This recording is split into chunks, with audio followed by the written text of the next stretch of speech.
मंगलमय मंगलकरण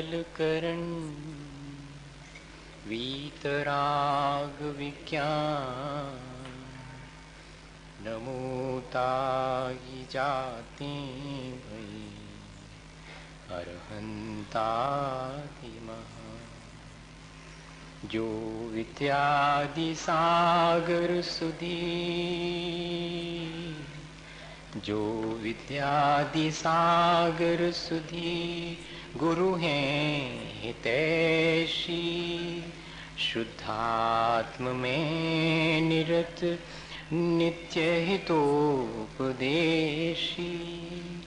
वे पाप ग्रीष्म ऋतु में जल हैं सयाने पूजून हैं सतत केवल ज्ञान पाने पूजून हैं सतत केवल ज्ञान पाने। बोले भगवान महावीर स्वामी के, आचार्य कुंद कुंद स्वामी के, आचार्य गुरुवर विद्यासागर मुनि महाराज के।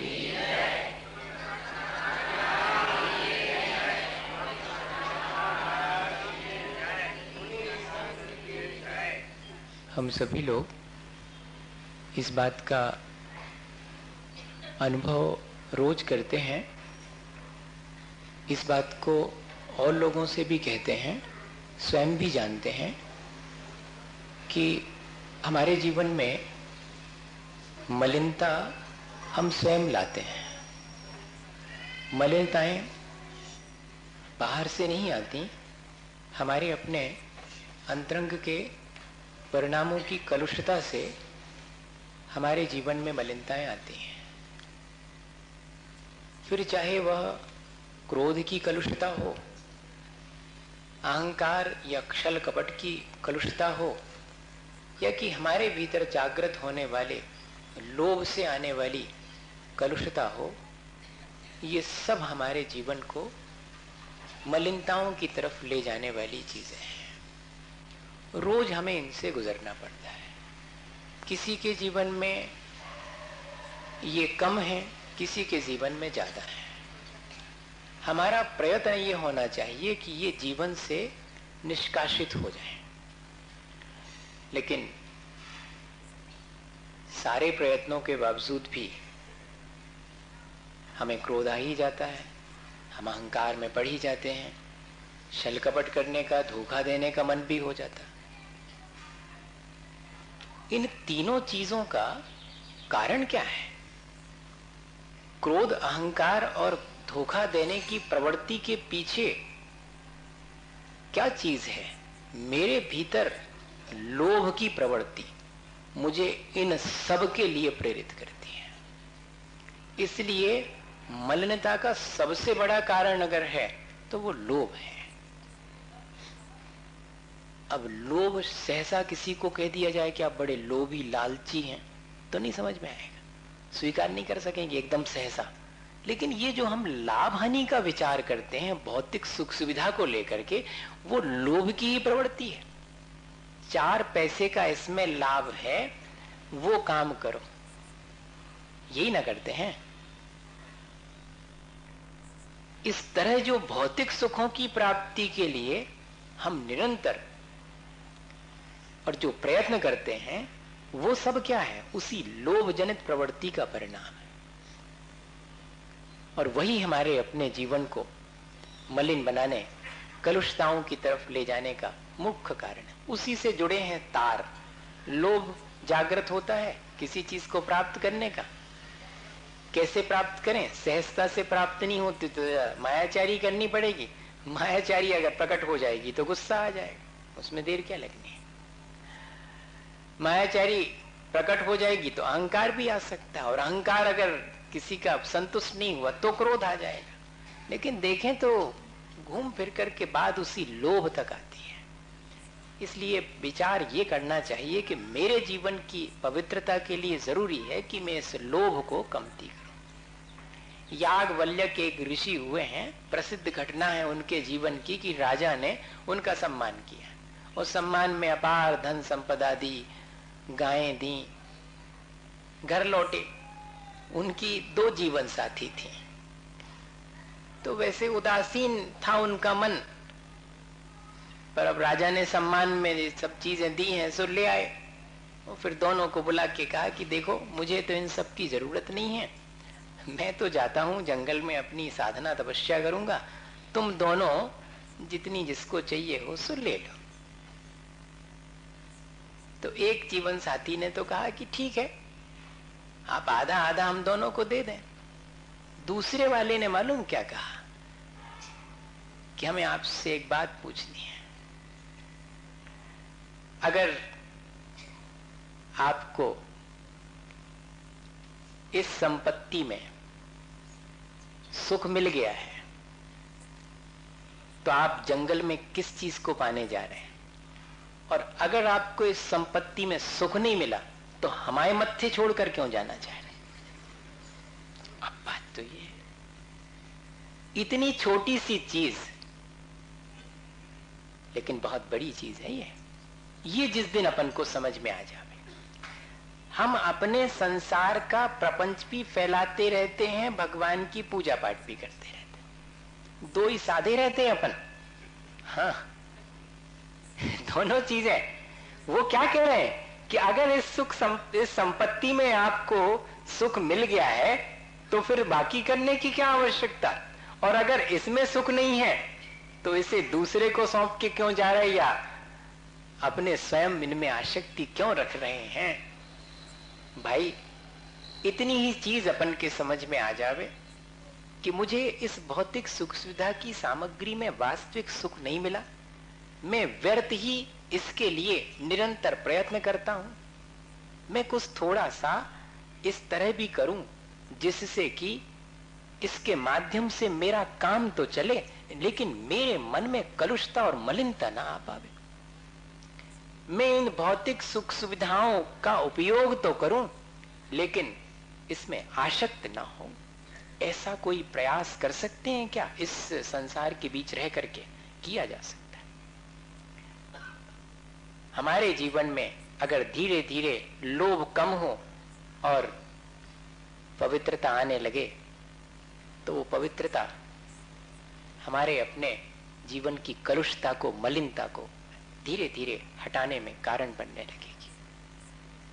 जितनी हमारे भीतर कलुषता या मलिनता पहले आ चुकी है, आज हम वर्तमान में यदि अपने लोभ को घटा लेवें, कम कर लेवें, उतना ही जितना मेरे लिए आवश्यक है वह रखूंगा, अनावश्यक के प्रति मैं अपनी आसक्ति घटा लूंगा, तो आज भी हमारा जीवन बहुत चमकीला बन सकता है, बहुत उज्जवल बन सकता है। चमकीला और उज्जवल बनता कैसे है? ऐसे नहीं बनता। इसका एक उदाहरण देने से शायद समझ में आ जावे कि जीवन कब चमकीला, कब उज्जवल मालूम पड़ने लगता है। ऐसे कौन से काम हम जीवन में करें, इस तमाम घर गृहस्थी और संसार के प्रपंच के बीच भी कुछ ऐसे काम हम कर लेवें दिन भर में, जिससे कि हमारे जीवन से वो थोड़ी सी मलिनता और कलुषता हट करके जीवन चमकीला और उज्जवल बन सके। उसके लिए एक उदाहरण आता है कि एक व्यक्ति रोज रास्ते से गुजरता था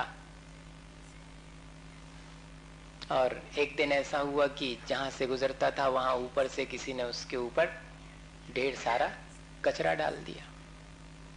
सुना हुआ उदाहरण हो सकता है, कोई दिक्कत नहीं है। रोज नमोकार मंत्र वो ही पढ़ते हैं, अब कहां से ले आए दूसरों, कोई हर्जा नहीं। धर्म की बातें रोज भी अगर सुनना पड़े और वे ही वे, तो उनमें से भी कुछ अपने जीवन के लिए प्राप्त करने की अपने भीतर, और क्या कहते हैं, अपने भीतर ही उसके लिए प्रयत्न करना पड़ेगा, पुरुषार्थ करना पड़ेगा कि आज किस भाव दशा में वो चीज कही गई। वरना तो दाल रोटी वही है जो कल खाई थी, आज भी खाना, वही कपड़े पहने थे और वही मंजन किया था, और वही नहाना धोना जिंदगी भर करते रहते, कभी नहीं उबते हम उससे। लेकिन धर्म की बातों से अपन जल्दी उब जाते भैया, लेकिन अब उतना शयोपशम नहीं है। सर्वार सिद्धि के अहमिंद्रों के पास ऐसी सामर्थ्य है कि वे रोज 33 सागर आयु पर्यंत रोज तत्व की नए प्रकार से चर्चा करें तो भी उनका ज्ञान इतना अधिक है कि उसका रिपीटिशन नहीं होता। ज्यादा कठिन घटना नहीं है, वो रोज निकलता है, रोज उस पर कचरा फेंका जाता है और एक दिन नहीं फेंका जाता। जिस दिन नहीं फेंका जाता उस दिन वो चिंतित होता है। अपन तो इस बात से चिंतित होते कि कौन फेंक रहा है, वो इससे चिंतित है कि आज क्यों नहीं फेंका। बताइए आप, ऐसा कभी अपने जीवन में होता है? और एक दिन उसने इंतजार किया, दूसरे दिन फिर किसी ने नहीं फेंका तो थोड़ा मन में आया कि पता करें कि क्या बात हो गई। तीसरे दिन तो रहा नहीं गया, उससे आसपास लोगों से पूछा कि क्या कहीं गए हैं क्या इस घर के लोग? उनने कहा पता नहीं भाई, आप ही पता करो। और दूसरे से पता किया तो एक व्यक्ति जो उनके घर में आता जाता रहता था कहता कि आपको नहीं मालूम, 3 दिन हो गए, बड़े अस्वस्थ हैं, बुखार में पड़े हुए हैं, उठना बैठना मुश्किल हो गया, कोई आसपास भी नहीं है मदद करने वाला, सेवा करने वाला। मैं ही कभी कभार चला जाता हूँ तो कपड़े बदलवा देता हूँ, थोड़ा कुछ भोजन इत्यादि दे देता हूँ, आगे पीछे उनके कोई नहीं है। तो फौरन सीढ़ियां चढ़ कर के ऊपर चले जाते हैं और उसके माथे पर हाथ रखते तो आंख खोलता वो और देखता कि अरे ये तो गड़बड़ हो गई, एक तो वैसे ही मैं बीमार हूं और गला दबा देगा, ये तो वही आदमी है जिसके ऊपर मैं रोज कचरा डालता था, है? लेकिन ये उसके लिए थोड़ो गए थे, ये तो उसके सिर पर हाथ रख के कहते कि भले आदमी, जब तुम्हारे मन में मेरे प्रति इतना प्रेम था कि रोज मेरे ऊपर कचरा डालते थे। देखो आप क्या कह रहे हैं, जब इतना प्रेम था कि मेरे ऊपर कचरा डालते थे तो क्या इतनी समाचार मुझे नहीं दे सकते थे अपनी अस्वस्थता का? ये उलाहना देता है। अपन देते उलाहना, अपन तो कब बंदूक लेके पहुंच जाए कि अब 2-2 हाथ कर लूं।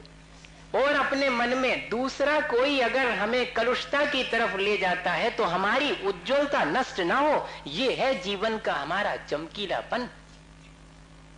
हमारी उज्ज्वलता, हमारी पवित्रता क्यों हम नष्ट करें, बल्कि उसके माध्यम से दूसरे की कलुषता को भी हम धो सकें।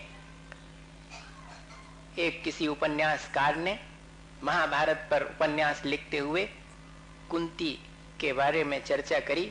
ये महापुरुष हैं, जब विदुर के यहाँ से हस्तिनापुर के राजमहल में एक दिन दुर्योधन से मिलने का विचार करती हैं तो विदुर कहते कि बुआ, जिंदगी उन्होंने तुम्हारे साथ अपकार किया, उनसे मिलने जाने की क्या आवश्यकता है, जबकि 5 बेटे वनवास भोग रहे हैं।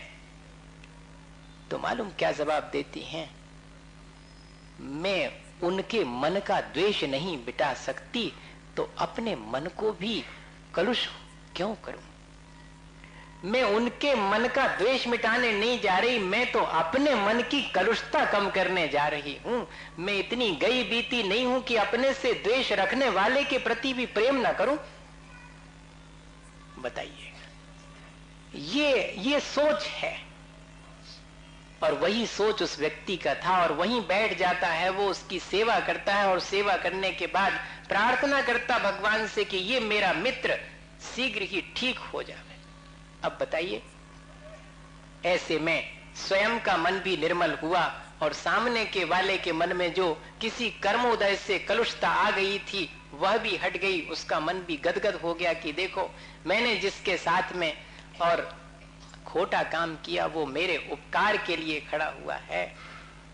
दूसरा हमें अपशब्द कहे तब तारीफ तो तब है कि मैं उसके अपशब्दों के बावजूद भी, मैं उसके अभिशाप के बावजूद भी उसे वरदान देने का ही मन बना, उसके अपकार के बावजूद भी मैं उसका उपकार करने के लिए मन बनाऊं। तो ऐसा जो जीवन है वो ही चमकीला है, उज्जवल है। और इतना ही नहीं, अगर हम धीरे धीरे अपने जीवन से लोभ लालच कम करते हैं तो मानिएगा कि हमारा जीवन भीगता चला जाता है। भीगा हुआ मन कभी कलुष नहीं हो सकता। मन भीगता ही है कब? जबकि कोई बात हृदय को छू जाती है जो अत्यंत पवित्र होती है, तब मन भीग जाता है। ऐसा मन अपना कब भीगता है? जब कोई कभी अपने जीवन में कोई ऐसा उपकार अपने ऊपर कर देता है जिसकी अपन कल्पना नहीं करते हैं, ऐसी कोई घटना हमारे जीवन में घटित हो जाती जो हमारे मन को बहुत उज्जवल और पवित्र बना देती है, तब हमारा मन भीग जाता है। विनोबा के जीवन में वे लिखते हैं कि मैं बहुत कठोर था बचपन से, मेरा व्यवहार दूसरे के प्रति अदया से भरा हुआ था, मेरे मन में दया का भाव ही नहीं आता था। जब भूदान यज्ञ के लिए छोटे छोटे से गांव में लोगों के बीच से गुजरते, उनका दुख दर्द देखते तो मन भीग जाता। अब मन भीगने लगा, उस मन के भीगने से भीतर की जो कठोरता थी, कलुषता थी, वो हटने लगी। भीतर दया का भाव, करुणा का भाव आने लगा और फिर उनकी भाषा बदल गई। किसी के घर में जाते तो कहते कि भाई तुम कितने पुत्र हो? तो वो कहता कि 2 पुत्र हैं। अरे ऐसे कैसे तुम 2 पुत्र हो? 3 हो, 3। तो वो कहती बाबा हम 2 ही पुत्र हैं। अरे नहीं भाई, क्या मैं तुम्हारे पिता का पुत्र नहीं हूं क्या? मैं भी तो हूं तीसरा। ऐसा कह करके कहते कि तुम अपनी जमीन में से मुझ तीसरे पुत्र के लिए क्या देते हो या तीसरे भाई के लिए क्या देते हो? तब लोग गदगद हो जाते थे, उनका मन भी भीग जाता था कि अरे वाह, इतना महापुरुष व्यक्ति और हमसे कह रहा कि हम आपके पुत्र के समान या हम आपके भाई के समान हैं, हमें भी कुछ दो तुम। और इसको तो खुद चाहिए नहीं है, ये तो दूसरे किसी गरीब आदमी को देने के लिए आया है। तो उसका लोभ लालच घट जाता था, मन भीग जाता था और दान देने के लिए वो तत्पर हो जाता। आज अपने यहाँ पर है ऐसी दान की परंपरा कि अपना मन भीग जावे सो सबरो छोड़वे को मन हो जावे। मन ही नहीं भीगता, बाजू में जाके कान में से कहने परत के बे देख लो बे आगे बढ़ गए, तुम कछु करो। अब बिना मन भीगे करो कछु, तब अपन जा करके थोड़ा बहुत हिलाने डुलाने पर 100, 50, 1000 रुपया जैसी स्थिति होती सूदते और बढ़ा देते। कहो भैया बढ़ा लो, अब कह रहे हो तुम 4 जने आए हो, सभा के बीच में कही है तो बढ़ा लो। ऐसा दान तो अपन ने कहे, हम बुराई नहीं कर रहे आपकी, ऐसा दान तो हम बहुत बार दे चुके। ऐसे दान का आनंद अलग है, वो अपन ने कई बार लिया होगा, लेकिन एक बार ऐसे दान का आनंद तो लो जिसमें दूसरे के दुख दर्द को देख करके मन भीग जावे और फिर अपन को ऐसा लगे कि अरे अपने सुख सुविधा की सामग्री छोड़ो, एक दिन न खाएंगे तो कोई बात नहीं, इसको दे। तो समझना कि अब थोड़ा सा मन हमारा भीगने से उज्जवल हुआ है। निराला हुए हैं बहुत बड़े साहित्यकार, उनके जीवन में कहते कि उस समय में सन 1940 के अंदर, 45 के अंदर, और सस्ते का जमाना था, 300 रुपया बहुत होते, आज की 3 लाख रुपया के बराबर हो, और ज्यादा के हो तो नहीं कह सकते हम, हिसाब किताब में थोड़ा कच्चा है हमारा मामला, तो और भी ज्यादा हो तो आप हिसाब लगा लेना भाई। अब 300 रुपया उनको अपनी किताब की रॉयल्टी मिली प्रकाशक से, और लेके पॉकेट में रखें चले आ रहे। अब रास्ते में जो है एक बेकारिन बूढ़ी अम्मा मिल गई और उसने हाथ फैला दिया, और हाथ अकेला फैलाया होता तो कोई बात अलग थी, लेकिन क्या कहा, बेटे मुझ बुढ़िया के लिए भी कुछ तो दे दो। अब बेटे शब्द सुनते ही साथ इनका मन विगलित हो गया। 300 रुपए ज्यों के त्यों निकाले और बुढ़िया अम्मा के हाथ पर रख दिए। अब वो तो दंग रह गई, कहने लगी बाबूजी मेरे मुझ गरीब के साथ ऐसा मजाक क्यों करते, मैंने तो 2 पैसे मांगे हैं, आप मुझे ये इतनी राशि देकर के क्या कहना चाहते। कहते बूढ़ी अम्मा आपने मुझे मेरा बेटा कहा है, आप मेरी माँ हैं और अपनी माँ को मैं भीख मांगते नहीं देख सकता। 300 नहीं, ऐसे और जितने चाहिए हो, पर ये भीख मांगना छोड़ दो। और कहते हैं इतनी बात सुनकर के उस बूढ़ी माँ का भी जीवन परिवर्तित हो गया, हृदय गदगद हो गया, परिणाम भीग गए, और उसने वह भीख मांगने का काम छोड़ करके और दूसरा काम करके अपना जीवन यापन करना शुरू कर। ऐसा कभी किसी को हमने दान दिया है आत्मनिर्भर बनाने का? अगर वास्तव में कभी भीगे मन से हम इस तरह अपने लोभ लालच को कम करके कोई चीज किसी को देते हैं मदद के लिए, तो उसका जीवन भी बदल जाता है। अपना जीवन तो उज्जवल होता ही है, सामने वाले का जीवन भी उज्जवल हो जाए। और इतना ही नहीं, पवित्रता अपन बाहर की तो बहुत करते हैं, नहा धो के बढ़िया मंदिर में आते, अच्छे साफ सुथरे कपड़े पहनना पसंद करते हैं, गंदी जगह में बैठना नहीं पसंद करते। बताओ कौन होगा जो गंदी जगह में बैठना पसंद करेगा? बस साफ सीजा बिछी है, मान लो पूरे में टाट पट्टी में एक कपड़ा अच्छो साफ बिछो है, तो सबसे पहले अपनो मन का हुई को बैठ जाए, हम ये नहीं कह रहे कि नहीं बैठना चाहिए, बैठना चाहिए, लेकिन उद्देश्य क्या है अपना? हम ये चाहते कि हम ज्यादा से ज्यादा पवित्र उसमें बैठें। हमारे कपड़े कभी थोड़े गंदे हो जावें तो हम कहते कि इनको साफ कर लूं। हमारा कमरा जिसमें हम बैठते हैं उसमें कचरा पड़ा हो तो हम सोचते कि इसको कब हटा दूं, साफ कर दूं, ऐसे में नहीं बैठ पाऊंगा। ऐसे सब बाहर की मलिनता से हम जल्दी विचलित हो जाते। लेकिन भैया ऐसे ही अगर भीतर की मलिनता से विचलित हो जावें तो पवित्र बनने में देर नहीं लगेगी। जैसे बाहर का कचरा निकाले बिना कमरे में सोया नहीं जाता, ऐसे ही जिस दिन ये लगने लगे कि क्रोध करके अब नींद कैसे आएगी, ये अहंकार करके चैन से बैठूंगा कैसे, ये लोभ लालच से मेरा जीवन कैसे मैं ठीक ढंग से जी पाऊंगा, ऐसा विचार आ जावे तो बताइएगा कैसे नहीं हमारे जीवन में पवित्रता आएगी। जीवन सार गर्भित होना शुरू होता, जीवन संतोष पूर्वक जीना शुरू होता है तो पवित्रता आती है। ये तो छोटी सी बातों पर और विचार करते। जीवन का सार गर्भित होने के मायने क्या है? जिसमें जो कुछ भी प्रयोजनभूत है, जो कुछ भी कल्याणकारी है, उसे तो हम अपने पास बचा के रखते हैं, शेष सब जो है हम छोड़ते चले जाते हैं। उसमें भले ही छोड़े नहीं तो कम से कम आसक्ति तो घटा ही लेते हैं।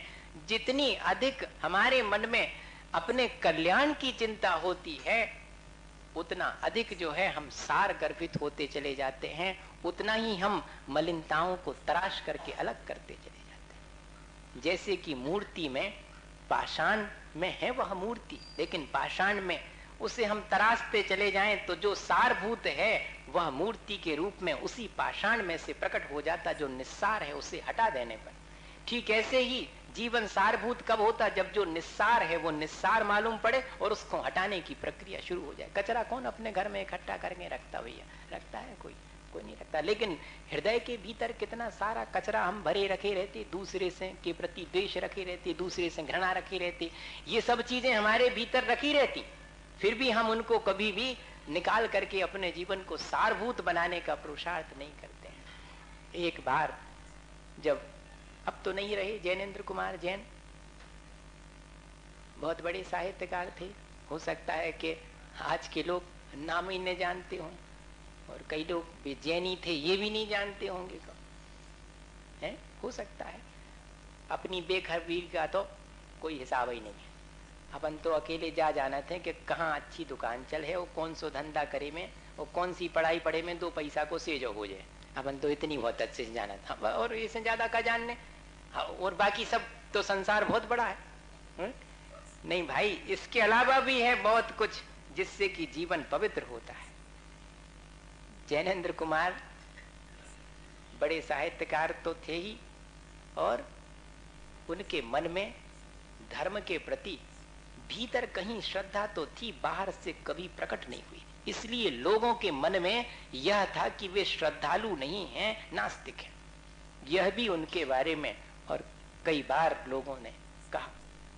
एक बार उनके जीवन का संस्मरण लिखा उन्होंने कि वे एम्स में अस्वस्थ हो जाने से भर्ती करे गए दिल्ली में, और अस्वस्थता इतनी, कोई उनके लिए कंठ में ऐसी व्याधि हो गई कि कंठ अवरुद्ध हो गया, हाथ पैर हिलाना भी मुश्किल हो गया। कोई जाता था तो पहचान करके सिर्फ आंसू गिर जाते थे और कोई रिएक्शन नहीं होता था, पड़े रहते थे। डॉक्टर्स ने इतना ही कहा कि अब आप, हम तो उपचार कर ही रहे हैं, पर आप भी अपने भगवान को स्मरण करो। उस दिन उनके मन में डॉक्टर के कहने से अत्यंत मन भीग गया, विगलित हो गया कि मैंने जो जीवन में सारभूत है, कल्याणकारी है, उसको तो कभी कभार याद किया है, पंच परमेष्ठी को, और बाकी सब दुनिया को तो मैं याद करता रहा। और फिर उसी मन से उन्होंने नमोकार मंत्र पढ़ना शुरू किया। ये उनका नमोकार के बारे में संस्मरण छपा था 1978 या 79 के लगभग की। तो उन्होंने नमोकार आधे घंटे तक पढ़ते रहे और हिलक हिलक करके खूब रो लिया भीतर ही भीतर कि मेरी जिंदगी व्यतीत हो गई, मैंने रोज जो है इसका स्मरण किया होता तो आज मेरी ये अवस्था नहीं होती। मैं दुनिया भर का विचार करता रहा और ये जो मेरे जीवन को सारभूत बनाने वाली चीज थी, मेरे जीवन में से कलुषता हटा करके मुझे उज्जवल बनाने वाली चीज थी, उसका स्मरण ही नहीं किया। तो आधे घंटे के बाद फिर से जब डॉक्टर उनको देखने के लिए आए तो वो कहते अपने नर्स वगैरह से कि डॉक्टर कि इन जैन साहब को क्या ट्रीटमेंट दिया? अभी मैं एक बार देख के गया था, आधे घंटे में कौन सा ट्रीटमेंट दिया? तो वो सब चकित हैं कि कोई ट्रीटमेंट नहीं दिया, हमने तो जैसा चल रहा था वैसे ही चल रहा है। उनसे खुद पूछा कि आपने कौन सा ट्रीटमेंट लिया था, तब और हिलक करके रोने लगे कि डॉक्टर मैंने कोई ट्रीटमेंट नहीं लिया, जो मुझे पहले ले लेना चाहिए था वो लिया और कुछ नहीं किया। रो लिया अपने कर्मों पर और भगवान को स्मरण, अपनी उज्जवलता को स्मरण करने पर जीवन उज्जवल होता है, मलिनताएं हटती हैं। मेरा उज्जवल स्वरूप तो ठीक वैसा ही है जैसा कि पंच परमेश्वरी का है, लेकिन मैं इन कलुषताओं से घिरा हुआ और निस्सार चीजों में ही सार मानता रहा और इन सबको खो दिया। उस रोने से उनके जो भी अंदर कॉन्जेक्शन हो गए थे, कफ इत्यादि जम गया था, वो सब हट गया, जिससे कि डॉक्टर की दवाई से जितना फायदा नहीं हो रहा था उससे कई गुना फायदा उनको हो गया। उसके बाद वे स्वस्थ हुए। ये उनने अपने नमोकार की महिमा कहते हुए संस्मरण लिखा है। भाई इससे क्या अर्थ हुआ कि थोड़ा सा समय अपने जीवन को सारगर्भित बनाने का दिन भर में तो निकालो। जिन्होंने अपने जीवन को अच्छा बना लिया या जो अच्छा बनाने में लगे हैं, उनके चरणों में बैठने के लिए थोड़ा समय निकालने पर जीवन पवित्र होगा, सारगर्भित होगा। और धर हृदय संतोष, करऊं तपस्या देह सो।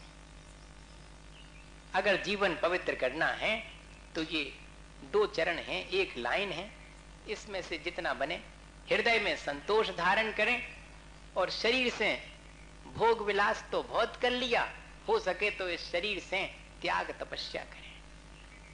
त्याग तपस्या सुनते ही साथ अपन थोड़े से गड़बड़ में आ जाते हैं कि जी त्याग तपस्या आप करो, आपको शोभा देती है, हम तो गृहस्थ हैं, हम क्या त्याग तपस्या करेंगे। ए भैया, वैसे त्याग तपस्या की नहीं कह रहे, जो चीज हमारे लिए आवश्यक नहीं है उसको तो छोड़ दो। 4 चीजों की जरूरत है तो उसके बाद 5वीं चीज के प्रति आसक्ति तो छोड़ दो, इतना त्याग तो कर सकते। 1 चम्मच से काम चलता है तो 4 चम्मच की क्या आवश्यकता है, इतना भी नहीं कर सकते, बहुत आसानी से कर सकते। 10 जोड़ी कपड़े तो कोई पहनता नहीं, विनोबा ने लिखा कि शरीर तो एक ही मिलो है, धरे रहो बंडरिया में 10 नहीं 100 धरे रहो, पैर तो एक ही पे हो, क्योंकि शरीर तो एक ही मिला, विक्रिया करने की सामर्थ्य तो मिली नहीं। लेकिन इसके बाद भी हमारे मन में उन सब चीजों के प्रति अनासक्ति का भाव नहीं आता है। अनासक्ति ही तो त्याग तपस्या है, इच्छाओं का निरोध करना ही तो तप है, और कोई बहुत बड़ी चीज है क्या? कहीं धूप में बैठ करके और अग्नि में तपना है क्या? मेरे भीतर उठने वाली जो अनावश्यक इच्छाएं हैं, जो अहितकारी हैं, अकल्याणकारी इच्छाएं हैं, उनको पूरा नहीं करूंगा, यही मेरी तपस्या है। अपने कल्याण की इच्छाओं को ही मैं पूरा करूंगा। ऐसा तप तो अपन सहज भाव से कर सकते हैं भाई, रोज कर सकते हैं। शरीर के द्वारा तो ऐसा ही अपन त्याग तपस्या करें, हृदय में संतोष धारण करें। और संतोष कैसा, बहुत सारे उदाहरण हैं संतोष के, अपन अपने जीवन में भी देखते हैं कि कई लोग जो है थोड़ी सी चीजों में ही बड़े आनंद पूर्वक जीते हैं, और कई लोगों के पास अपार धन वैभव है, सब बातों की सुख सुविधा है, फिर भी वे बड़ी मुश्किल में जीते हैं। तो ये मुश्किल किसने लाई उनके जीवन में? असंतोष ने। और वो जो उनको आनंद मिला वो किसने लाया? वो संतोष ने लाया। ये बाहर की सामग्री आनंद लाती है या विषाद उत्पन्न करती है, ऐसा नहीं है। वो जो मेरे भीतर का संतोष और असंतोष है वो मेरे जीवन को आनंद या कि दुख पहुंचाता है। तब जिस चीज में लाभ है भैया वो करना चाहिए। लाभ तो संतोष धारण करने वाले में है, लेकिन आज प्रगतिशील अपन हैं तो उसमें बहुत जल्दी मन में आ जाता कि ये महाराज हम अगर संतोष करके